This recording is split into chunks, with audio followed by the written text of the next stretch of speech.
So this is what we call the tunnel. This connected the jail to the 1928 addition. And what it is just a long hallway that they could access the back parts of the jail with. A lot of the activity we get in here is residual, but some of it's not. A lot of times we take our places alongside the wall, set our equipment down the length of the tunnel, and what we can get is what seems like somebody walking back and forth down the tunnel. It's a really neat effect. But every now and then you get where you turn your head and there is something right next to you. And it's a physical reaction when that happens, because a lot of people actually jump back thinking there is a real person right next to them. That is like the coolest effect that happens in this tunnel. And it's happened to a lot of different groups. This is one of our favorite places to just sit and be very quiet. If you look out either end of the tunnel, this end, you get a lot of shadow play that you can watch down there. That end has a metal staircase. A lot of times if you ask, you will get the noises on the metal staircase, you know, for asking. If you please bang on the stairs for us, and you'll get those noises. So it's just a really cool place for several different types of activity. All the places in the jail were used for different things according to what their needs were. So we could say, you know, this was juvenile, but it wasn't always juvenile. It was changed from time to time. This area here, the last thing it was used for was federal offenders. So federal offender, you'd be put up here. The last inmates that were here had actually killed a federal officer, and that's why they were housed here. But this area, a lot of times what we do up here is we sit and we watch, because what we get up here is you can actually see shadow figures coming in and out of the cells.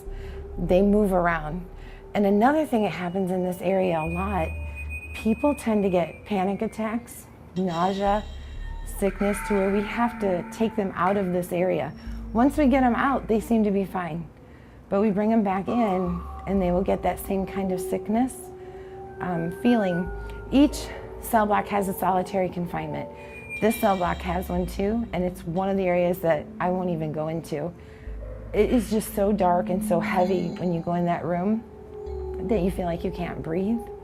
And it's one of the areas I tell people, if you want an experience, go on in there, but I don't go in there myself at all. But this is a really good place to watch.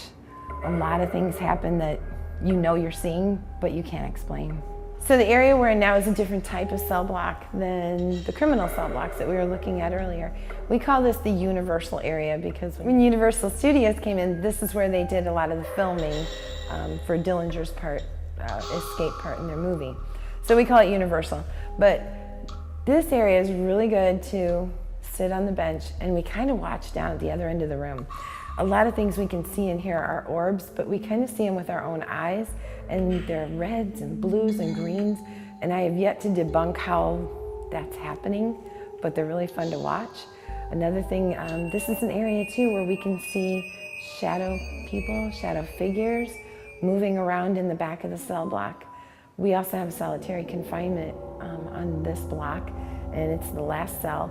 These doors do open and close, so a lot of people prefer to be locked into a cell to do their ghost hunting session, and a lot of times they ask to be let out.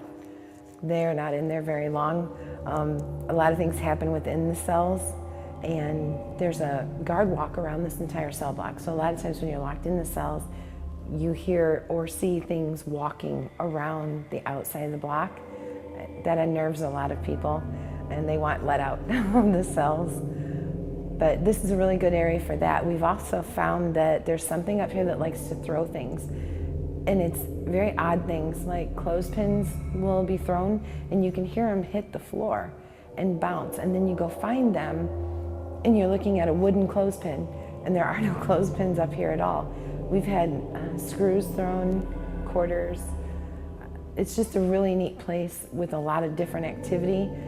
Flashlight activity, they'll turn the flashlights off and on for you for quite a while, and along with conversation. So you're actually getting interactive answers to questions that you're asking.